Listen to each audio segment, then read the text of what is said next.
Ji friends, welcome to learn for mastery. मैं doctor Pankaj Bala. जी friends, आपको पता है लास्ट वीडियो में जैसे हम डोमेन्स ऑफ कॉग्निटिव साइकोलॉजी पढ़ रहे थे, उसमें से हमने 6 डोमेन्स ऑलरेडी कर ली हैं। आज हम फर्दर जो 6 बचे हैं वो वाले डोमेन्स को कवर करेंगे। तो लेट्स स्टार्ट। लास्ट में जैसे हम कॉग्निटिव न्यूरोसाइंस कर चुके हैं, अटेंशन कर चुके हैं, परसेप्शन कर चुके हैं, आई थिंक मेमोरी भी कर चुके हैं, कॉन्शियसनेस भी कर चुके हैं। तो अब देखते हैं फर्दर जो डोमेन्स बची हैं उनको करते हैं। जी, ये स्लाइड मैंने इसलिए ऐड की थी ताकि आपको पता चल जाए कि जो डोमेन वाला क्वेश्चन है वो फ्रीक्वेंटली लास्ट 10 ईयर्स से कितनी बार रिपीट हुआ है, तो इससे आपको थोड़ी हेल्प हो जाएगी। ठीक है, चलिए मेन टॉपिक पे आते हैं। तो जी, जो हमारी 7th डोमेन है that is representation of knowledge. पहले हम नेम से ही इसको थोड़ा समझने की कोशिश करते हैं कि नॉलेज को कैसे रिप्रेजेंट जो हमने करना है। फर्दर पढ़ते हैं क्या है। Fundamental of all human cognition is the representation of knowledge. Guys, जो भी हमारी कोग्निशन है, कोग्निशन आते ही आप समझ जाइए ब्रेन रिलेटेड एक्टिविटीज जो हैं, ठीक है, उन सब का बेस क्या है। वो सारा जो ब्रेन इतनी सारी एक्टिविटीज कर रहा है, एक्वायर कर रहा है, ठीक है, रिकॉल कर रहा है, ठीक है, मेमोरी में जा रही है चीजें, स्टोर कर रहा है ब्रेन, वो सारा उसका मेन जो फंडामेंटल बेस क्या है, उसका बेस है रिप्रेजेंटेशन ऑफ नॉलेज, ताकि नॉलेज को रिप्रेजेंटेशन किया जा सके। And what is representation of knowledge? How information is symbolized or matched and combined with the things stored in the brain। ठीक है, रिप्रेजेंटेशन ऑफ नॉलेज का इस फिर क्या है, ये वो है कि कैसे जो इंफॉर्मेशन है वो फर्दर मैच होती है, या कह लो कंबाइन होती है, जो ऑलरेडी इंफॉर्मेशन हमारे ब्रेन में पहले से ही स्टोर है। That is representation of knowledge in the brain. This part of cognition has 2 aspects. Which part? Representation of knowledge has 2 aspects. अब देखते हैं इसके कौन से 2 aspect हैं। The conceptual representation of knowledge in the mind. सबसे पहले जो representation of knowledge होती है, conceptual representation of knowledge होती है in the mind, and the second way क्या है इसका, the way the brain stores and process information। ठीक है, पहले जो है वो माइंड के लेवल तक का है, the conceptual representation of knowledge in mind, and further जो ब्रेन उसको कैसे स्टोर और प्रोसेस कर रहा है, that is the second aspect of representation of knowledge. Further इसको देख लेते हैं। The conceptual representation in different individuals can be different. अब गाइस इसको देखो, इस लाइन को ध्यान से समझो कि कंसेप्चुअल जो रिप्रेजेंटेशन है in different individuals can be different. Why? क्योंकि ये माइंड लेवल की बात है। ठीक है, माइंड जो है वो इंडिविजुअल टू इंडिविजुअल वेरी कर सकता है, बट जो नेक्स्ट है वो हम देखते हैं। But the way they experience and express that information are quite similar. अब ये चीज़ कैसे सिमिलर होगी कि वो कैसे एक्सपीरियंस कर रहे हैं और कैसे उसको एक्सप्रेस कर रहे हैं, क्योंकि गाइस इसमें जो है हमारी कोग्निशन इन्वॉल्व हो रही है, ठीक है, हमारी सेंसरी इनपुट इन्वॉल्व हो रही है। ठीक है, आइज़ की वर्किंग सब में सेम है, ईयर्स की जो वर्किंग है सब में सेम है। ठीक है, टच जो है कर रहे, स्मेल कर रहे हैं, वो सारी वर्किंग जो है वो सारे ह्यूमंस में वो सारे जो है कह लो हमारी सेंसेस सेम टाइप से ही वर्क करती हैं। और फर्दर जब उनको इनपुट मिल गई तो उसको एक्सप्रेस करना, ठीक है, उस सारी इंफॉर्मेशन को एक्सप्रेस करना, उसको प्रोसेस करना, उसमें जो है वो ब्रेन इन्वॉल्व हो रहा है, उसमें कोग्निटिव एक्टिविटीज इन्वॉल्व हो रही है ब्रेन की, तो वो भी जो है वो प्रोसेस है वो सारा ह्यूमंस का वो है वो सिमिलर है। इसलिए यहाँ पे आ रहा है, इजीली इसको ऐसा समझो कि माइंड लेवल पे इंडिविजुअल टू इंडिविजुअल चीज़ें वेरी कर सकती हैं, बट ब्रेन लेवल पे जो है वो सारे जो है वो सिमिलर हैं। एंड फर्दर क्या है, दैट अलो देम टू को एग्जिस्ट इन द इन्वायरमेंट। और यही वो चीज़ है जो उनको अलो करती है कि वो एक साथ इस इन्वायरमेंट में रह रहे हैं। ठीक है गाइस, इसको ऐसे समझो, अगर कोई दूसरे प्लेनेट से कोई एलियन आता है तो उसको यहाँ पे सारी चीज़ें उसके लिए कह लो कि स्ट्रेंज होंगी। ठीक है, क्योंकि उसका बॉडी स्ट्रक्चर भी अलग होगा, ठीक है, उसका थिंकिंग पैटर्न भी हमसे अलग होगा।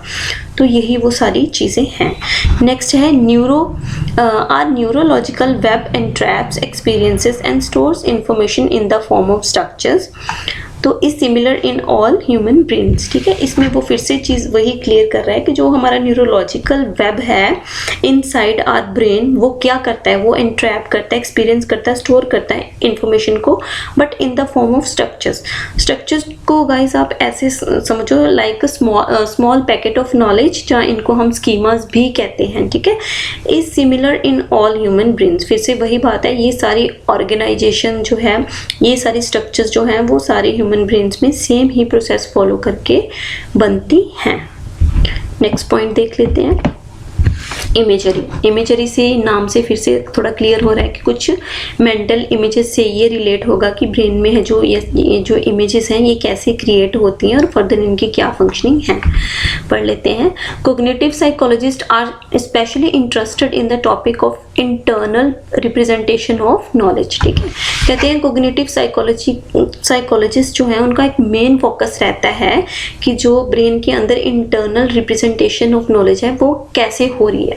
ठीक है, फर्दर जो पॉइंट है that is the mental images of the environment are formed in the form of a cognitive map. जो भी हम बाहर से जो हमारी सेंसरी इनपुट मिलती है, वो जो यहाँ पे बताया जा रहा है कि जो बाहर वाले इन्वायरमेंट की जो मेंटल इमेजेस है वो किस फॉर्म में जो है वो फॉर्म होती हैं in the form of a cognitive map. The mental images of the environment are formed in the form of cognitive map. वो कहाँ फॉर्म होती हैं? Inside our brain.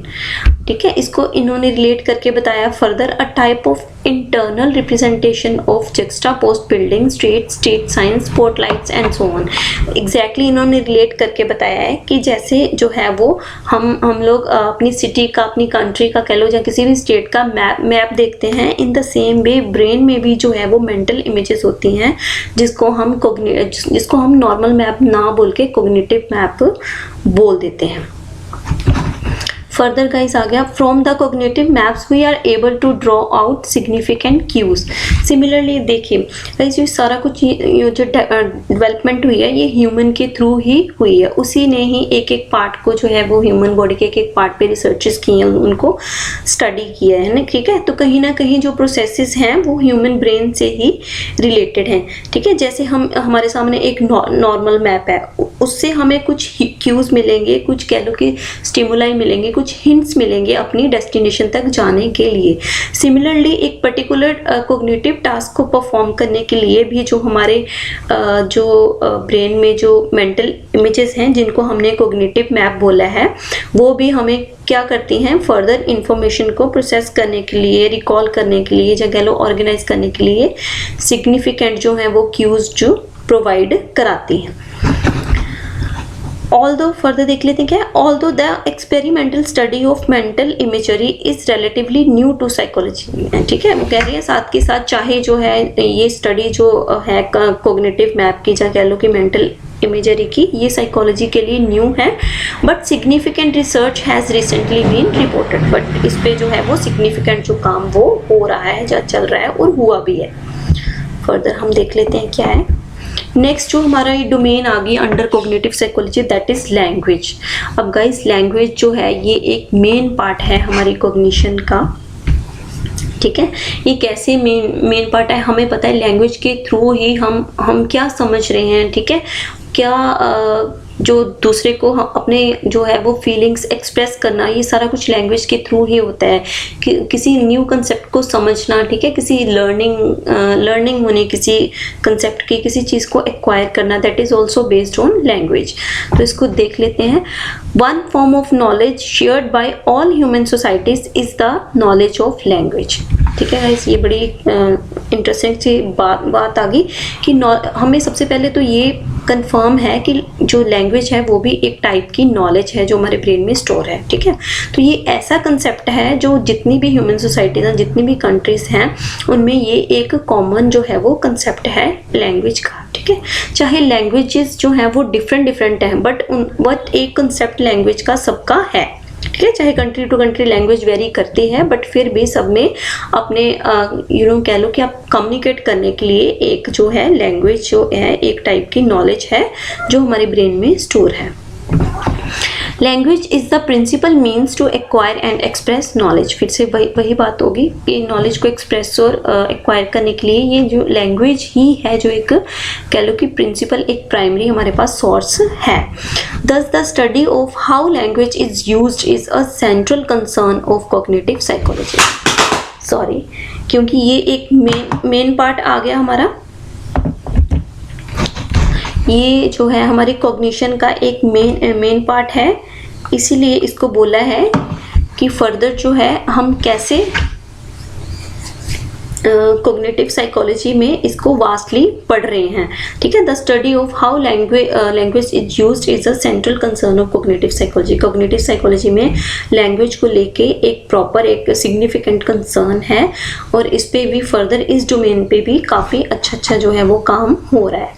फर्दर हम देख लें, human language development represents a unique kind of abstraction which is basic of cognition. अब human language development है वो किस चीज़ को रिप्रेजेंट करती है? ये रिप्रेजेंट करती है एक यूनिक काइंड ऑफ एब्स्ट्रैक्शन को, जिसको हम एब्सेंस ऑफ माइंड भी कहते हैं। अब इस लाइन को समझो, ये कैसे बोल रहे हैं, इस लाइन में क्या मीनिंग कन्वे कर रहे हैं कि जो छोटा बच्चा है, ठीक है, वो अलग से कोई एफर्ट्स नहीं करता, वो कॉपी पेन लेके नहीं बैठता, जहाँ वो हेडफोन्स लगा के किसी लैंग्वेज के रूल्स नहीं पढ़ता कि जिस सुनता जो भी है कि ताकि उसको लैंग्वेज एक्वायर हो जाए, बल्कि ये एब्सेंस ऑफ माइंड विदाउट कह लो कि एनी एफर्ट्स ही बच्चा वो सीखता है, देख के, ठीक है, चीज़ें इमिटेट करके, जेस्चर्स को देख के, मूड्स को देख के कि कौन से मूड में कैसी बातें हो रही हैं, ये सारा कुछ एक्सपीरियंस करके ही बच्चा जो है एक ह्यूमन लैंग्वेज को एक्वायर करता है।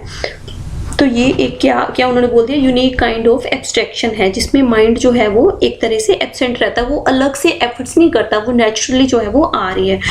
और फर्दर ये चीज़ क्या है, ये बेसिक टू कॉग्निशन है, जो लैंग्वेज है ये बेसिक टू है कॉग्निशन, ये कॉग्निशन का एक बेस पार्ट है।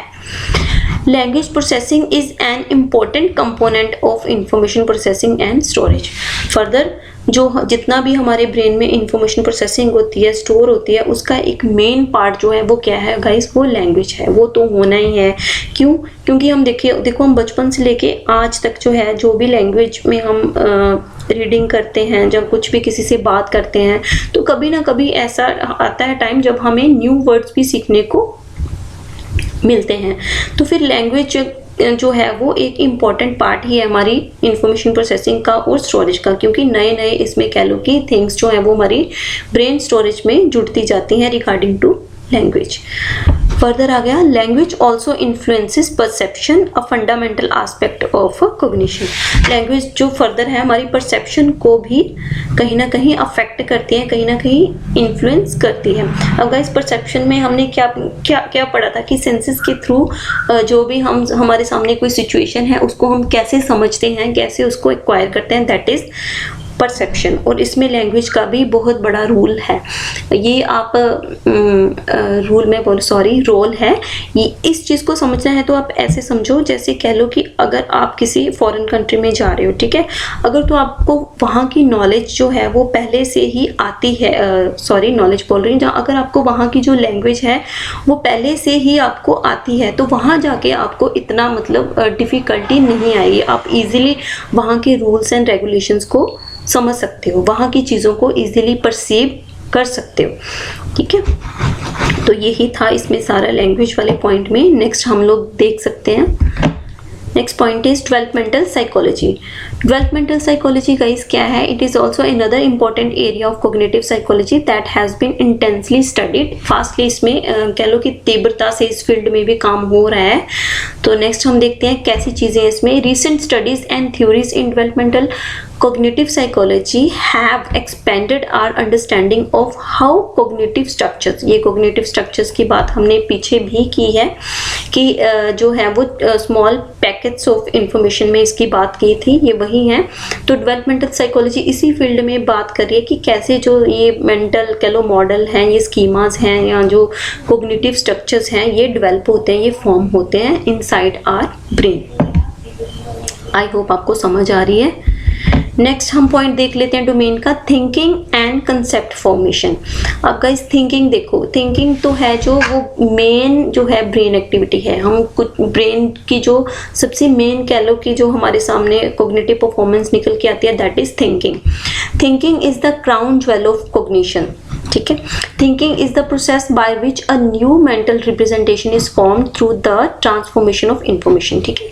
अगर कोई इंफॉर्मेशन हमारे ब्रेन के अंदर आई है, ठीक है, तो अगर गाइस वो ऑलरेडी उससे रिलेटेड ब्रेन में कुछ है, ठीक है, तब हमें ज़्यादा कुछ सोचना नहीं पड़ेगा। इसको ऐसे सोचो, अगर आपके ऐसे मतलब समझने की कोशिश करो, कोई ऐसी सिचुएशन आपके सामने आ गई जिसको आपने बार बार फेस किया हुआ है, जहाँ कोई ऐसी प्रॉब्लम सॉल्व करने को आ गई जिसको आपने बार बार उस सिचुएशन से निकले हो, वो प्रॉब्लम को आपने पहले भी सॉल्व किया है, तो इस टाइम जब आपने उसको अटेम्प्ट करना है तो आपको ज़्यादा कुछ सोचने की ज़रूरत नहीं है।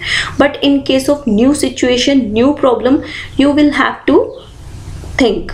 तो थिंकिंग फिर क्या है? थिंकिंग वो है by which a new mental representation is formed. तो नेक्स्ट हम देख लेते हैं गाइस थिंकिंग की डेफिनेशन के बाद।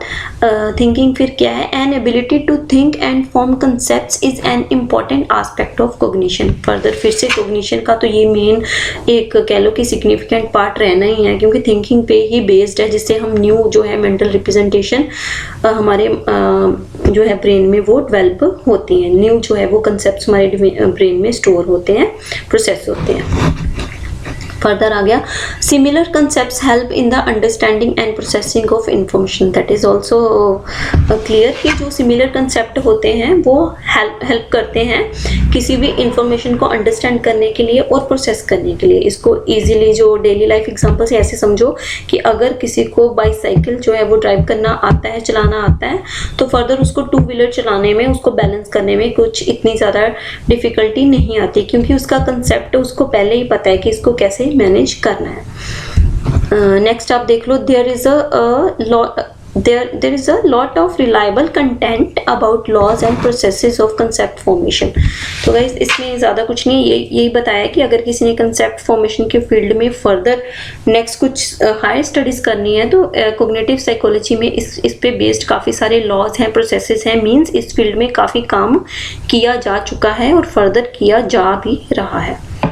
नेक्स्ट पॉइंट हम देख लेते हैं अपना डोमेन का, that is human and artificial intelligence. ये आर्टिफिशियल इंटेलिजेंस वाला कंसेप्ट हमने पहले भी पढ़ा था इन कॉग्निटिव साइकोलॉजिकल रिसर्च मेथड्स में, और यहाँ पे फिर से हम देख लेते हैं कि कैसे इस वाली डोमेन में भी जो है वो स्टडीज़ या लॉज जो हैं डेवलप हो रहे हैं।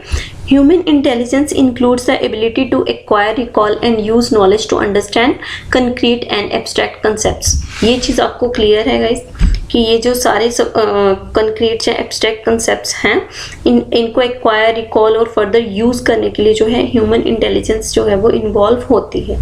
ठीक है, इसको थोड़ा सा हम ऐसे समझते हैं, कंक्रीट और एब्स्ट्रैक्ट कंसेप्ट्स क्या हैं। जैसे किसी छोटे बच्चे को आपने एप्पल का कंसेप्ट करवाना है, ठीक है, जहाँ तो उसको एप्पल की पिक्चर दिखाओ, ठीक है, उससे क्लियर होगा। इससे ज़्यादा क्लियर करना है तो उसको एप्पल का कोई आर्टिफिशियल जैसे मॉडल आते हैं फ्रूट्स का, वो दिखा दो, और फर्दर अगर आपने रियल एप्पल दिखा दिया तो फिर उसको एग्जैक्टली जो है छोटे बच्चे को कंसेप्ट क्लियर समझ आ जाएगा कि दिस इज एप्पल।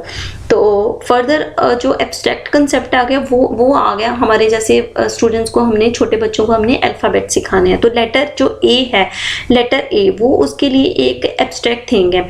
बट जब हम एब्स्ट्रैक्ट को, लेटर ए को हम एप्पल के साथ जोड़ के बताते हैं कि ए फॉर एप्पल, तो बच्चे को जो है वो थोड़ा क्लियर होता है, समझ आती है कि ये ऐसा एक सिंबल है जिससे ऐसी साउंड निकल रही है जिससे फर्दर हम जो वर्ड्स को हैं बोलते हैं लाइक ए फॉर एप्पल। तो इससे वो जैसे कंक्रीट और एब्स्ट्रैक्ट जो कंसेप्ट्स हैं उनको हमारा जो ब्रेन है समझता है।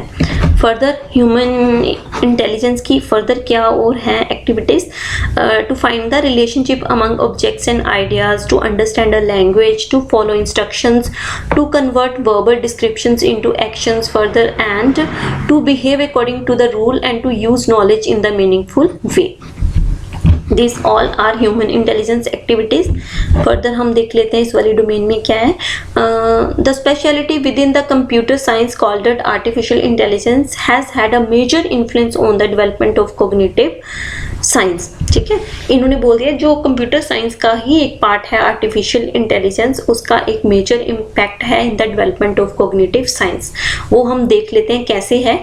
ये थोड़ा सा आपको याद होगा आर्टिफिशियल इंटेलिजेंस में हमने क्या पढ़ा था कि ऐसी जो है वो टेक्निक्स डेवलप हो रही हैं जिसमें जो है वो जो है वो डिवाइसेस बनेंगे जिन टेक्निक्स पे बेस्ड वो कह लो कि exactly as a human being ही वो बिहेव करेंगे, कि उनकी जो कोग्निटिव प्रोसेसेस हैं वो एज इट इज़ होंगी जैसे एक ह्यूमन कह लो ब्रेन की या ह्यूमन की जो है कोग्निटिव परफॉर्मेंसेस एक्टिविटीज़ होती हैं। तो कैसे ये इन्फ्लुएंस करता है ये भी क्लियर करते हैं। The design of programs in artificial intelligence requires knowledge of how human process information, ठीक है। क्योंकि हम देख रहे हैं कि एग्जैक्ट वैसी कॉपी होती है, तो उसके लिए अगर पहले हमें पता है कि ह्यूमन जो है वो इंफॉर्मेशन को कैसे प्रोसेस करते हैं, तभी उसी पे बेस्ड कोई ऐसे डिवाइसेस हम लोग बना सकते हैं। तो दैट इज ये इन्फ्लुएंस करता है डेवलपमेंट ऑफ कॉग्निटिव साइंस की। फर्दर पॉइंट देख ली और फर्दर कैसे ये इसको इन्फ्लुएंस करता है। आर्टिफिशियल इंटेलिजेंस मीन्स कैसे कॉग्निटिव साइंस को इन्फ्लुएंस करती है। Cognitive psychology also addresses to find out whether a perfect robot can simulate human behaviour और नॉट, ठीक है। अब गाइस मान लो कि आर्टिफिशियल इंटेलिजेंस में जो काम हो रहा है वहाँ पे साइंटिस्ट ने एक रोबोट बना दिया ऐसा जो इमिटेट करता है ह्यूमन बिहेवियर को, ठीक है। लेकिन उसको चेक करने के लिए, उसको टेस्ट करने के लिए आपको वही लोग चाहिए होंगे जो ह्यूमन कॉग्निशन के फील्ड में एक्सपर्ट होंगे, and those experts will definitely be कौन होंगे, वो कॉग्निटिव साइकोलॉजिस्ट होंगे। तो इस तरह जो है ये सारे फील्ड्स आपस में रिलेटेड हैं। तो ये आपकी सारी थी 12 डोमेन्स ऑफ कॉग्निटिव साइकोलॉजी जो हमने आज कवर कर लिया है।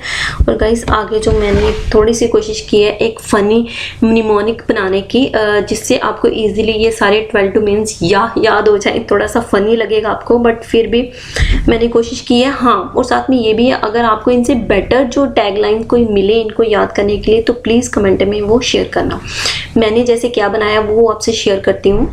ला मेरे को इमली आटा दे, फनी साउंड कर रहा है तो इसी से रिलेटेड बनाया। ला से जैसे लैंग्वेज आ गया, मी से जैसे मेमोरी आ गया, री से आ गया रिप्रेजेंटेशन ऑफ नॉलेज, ठीक है। मेरे को, ला मेरे को कोग्निटिव न्यूरोसाइंस, इमली से आ गया आपका इमेजरी, आटा से आ गया अटेंशन, दे से आ गया आपका डेवलपमेंटल साइकोलॉजी। आई होप ये आपको हेल्प करेगा। और फर्दर थोड़ा इसको एक सेकंड लाइन भी बनानी पड़ी क्योंकि एग्जैक्ट सभी के साथ रिलेट करके मेरे से कोई एक लाइन बन नहीं रही थी गाइस। लेकिन अगर आपके माइंड में या आपने ऐसी कोई टैग लाइन बनाई है तो प्लीज़ उसको कमेंट में शेयर करना। तो जो सेकंड पार्ट जो है वो हमारे जो बची हुई डोमेन्स हैं उनको याद करने के लिए मैंने बनाया है। पा हम कॉपी थी, लाइक मीन्स पा और हम नाम की जो मूवीज़ हैं वो कॉपी थी गाइस, वो कॉपी बिल्कुल नहीं थी। को पता है वो मूवीज़ बहुत ही अच्छी हैं, पा मूवी और हम मूवी बहुत ही अच्छी हैं बट वो कॉपी नहीं थी। लेकिन सिर्फ एक निमोनिक एक टैगलाइन बनाने के लिए मैंने इनको यूज़ किया। जैसे पा से हमारे पास आ गया पैटर्न रिकॉग्निशन, ठीक है। हमसे आ गया हमारे पास ह्यूमन एंड आर्टिफिशियल इंटेलिजेंस जो हमने लास्ट पॉइंट अभी डिस्कस किया है, ठीक है। को से आ गया कॉन्शियसनेस, पी से आ गया जैसे कॉपी की स्पेलिंग तो ये है लेकिन पी यहाँ पे साउंड सेम कर रहा है, पी से आ गया परसेप्शन एंड थी से आ गया थिंकिंग।